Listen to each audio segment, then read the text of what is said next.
Good Yontif. Gemar Tov. Last night we decided that the official greeting for Yom Kippur is Merry Yom Kippur. So Merry Yom Kippur again. In some ways, the High Holy Days, Rosh Hashanah and Yom Kippur, are about aspirations. Who do we desire to be in the coming year? Who do we aspire to be? What are our aspirations as a community? It's also a holiday where we focus on things that aren't going quite right. Mistakes, regrets, or just simply things aren't working out. And what happens when our aspirations turn into disappointments? I have a habit, so you know, of trying to do things that I'm not always well suited for. Take competitive sports, for example. Now, some of you may recall that about 3 years ago, I was walking around in one of those boots with crutches. That was thanks to a softball game. My doctor called it a typical middle-aged injury. Thanks, Doc. I'm not talking about that, though. It was a rough game. But let me share with you my experience, some of my experiences with high school sports before I was, as my doctor put it, middle-aged. Going into high school, I had never played volleyball, except once in a blue moon during gym class. But I decided that was going to be my sport. Now, I'm slightly taller than average, and knowing no one else who had ever played volleyball regularly, I figured nobody else would have the advantage of experience over me. Turned out a lot of the players were returning and already had a lock on their spot. But there was one opening on the team. I went for it. I worked hard for a few weeks to learn how to set, how to spike, and whatever else it is that volleyball players do. I didn't make the team. At first, I was pretty down. But, to my comfort, 7 years after I graduated high school, the kid who did make the team, the kid who took my spot on the team, went on to win the gold medal in volleyball at the Beijing Olympics. Phil Dahlhauser. Now, I hadn't really thought about Phil Dahlhauser in years until I was watching the Olympics and I saw him win the gold. And you know what I thought? That could have been me. That should have been me. High school varsity athletics are not the only thing I tried to do that might not have been the best match. My first year of rabbinic school, when I was living in Jerusalem, I took voice lessons. You know where this is going. For an entire year. You didn't know that, did you? How could you? Have you listened to me sing? Well, every now and then I get notes passed to me during services. Please mute your microphone.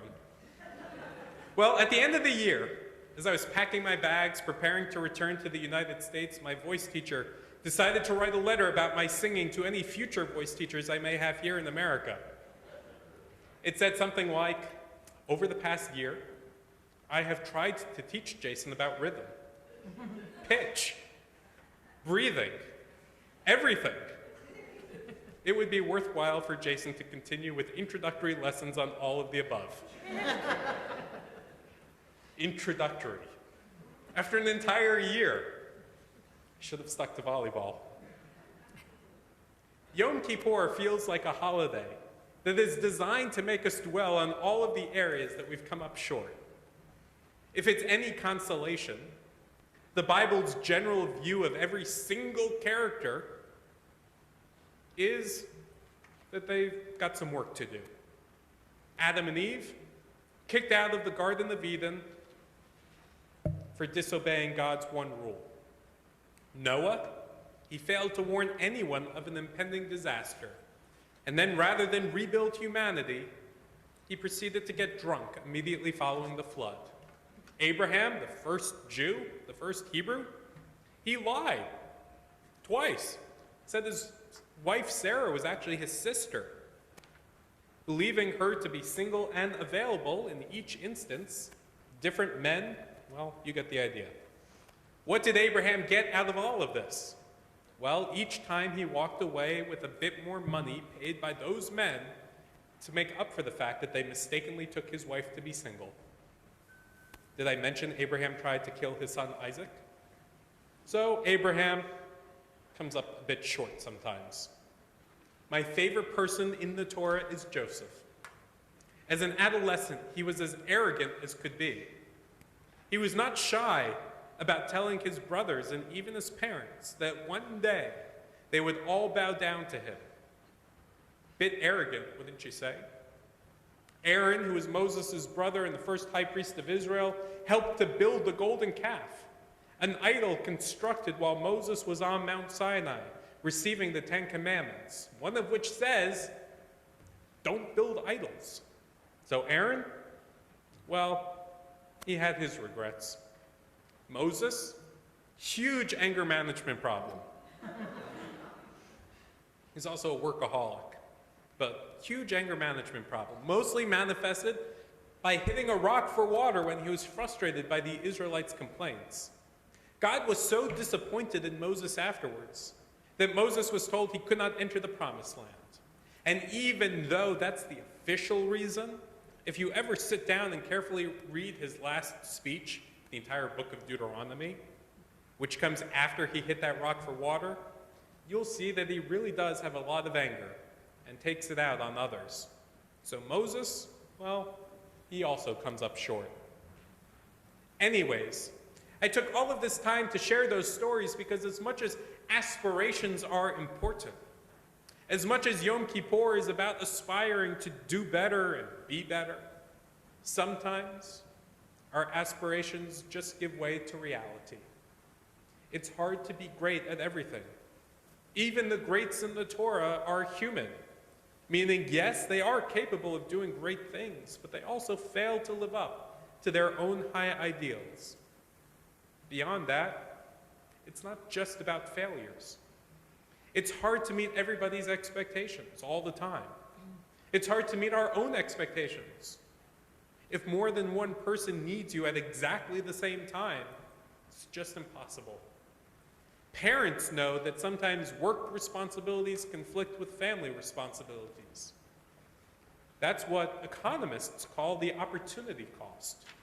Whatever we choose to do, we give up on an opportunity to do something else. We can't do every good, worthwhile thing. Life, almost by design, is going to be filled with disappointments, with us not being good enough at everything that we want to be good at, or that other people want us to be good at.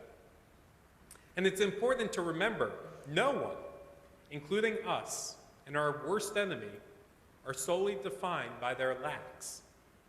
I told you about those biblical figures and their shortcomings. At the same time, Adam and Eve, created in God's image, are entrusted to look after all of creation.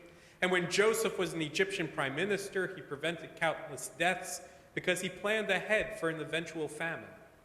Moses was raised with all of the wealth and privilege of an Egyptian prince, yet he overcame that to become so bothered by slavery that he gave up his royal life. Perhaps the greatest example of a society coming together to do better is the city of Nineveh, once wicked but convinced to repent. We will read their story later today when we turn to the book of Jonah. The Hebrew prophets introduced the idea that all people are created equally by their Creator. Thousands of years later, equality is now a central legal and moral principle in many places all over the world. People do great things all the time. Rabbi Joseph Telushkin, the modern Orthodox rabbi in California, wrote years ago that alongside the confessional prayers beginning Al Chet, for the sin of this and for the sin of that, we should also read Al HaMitzvah, reminding ourselves of the time that we have done the mitzvah. A small selection of his includes: for the mitzvah we perform by remembering the good another had done for us, even when we were upset with him or her. For the mitzvah we perform by donating money to charity cheerfully. For the mitzvah we perform by studying Torah. For the mitzvah we perform by being compassionate and forgiving those who have hurt us and seek our forgiveness. Just as we say the Al Kulam after the Al Chetz, he would have us say, all these things, God, please remember. Please help inspire us to do more such acts in the coming year. It's nice to remember the good that we have done or tried to do as well. Perhaps that is what Yom Kippur really is, though. Our tradition sees this remarkable potential in all people, evidenced by the fact that people often do remarkable things in their everyday lives. If some people hold a grudge, those same people, and probably many more, also act with loving kindness. Yet, despite that potential, there's still sometimes more to do. Rabbi Daniel Hartman writes, one of the beautiful ideas behind Rosh Hashanah and Yom Kippur is the notion that we need to reflect, review, and rethink who we are and what we have achieved in our lives. We should never see who we are and what we have created as the ultimate expression of who we ought to be. There must always be a gap between who we are and who we ought to be, between reality and our aspirations. Aspirations are really what Yom Kippur is about, aspiring to do better, to be better, and thereby do our small part to make other people's lives better. Unlike my singing teacher from rabbinic school, or that high school volleyball coach, Yom Kippur is optimistic. It assumes that people can be better. By the way, maybe next year I'll talk about the time I tried out for the football team. It went worse than the volleyball team. Yom Kippur reminds us of our responsibilities to continue to uphold those aspirations and to work towards them.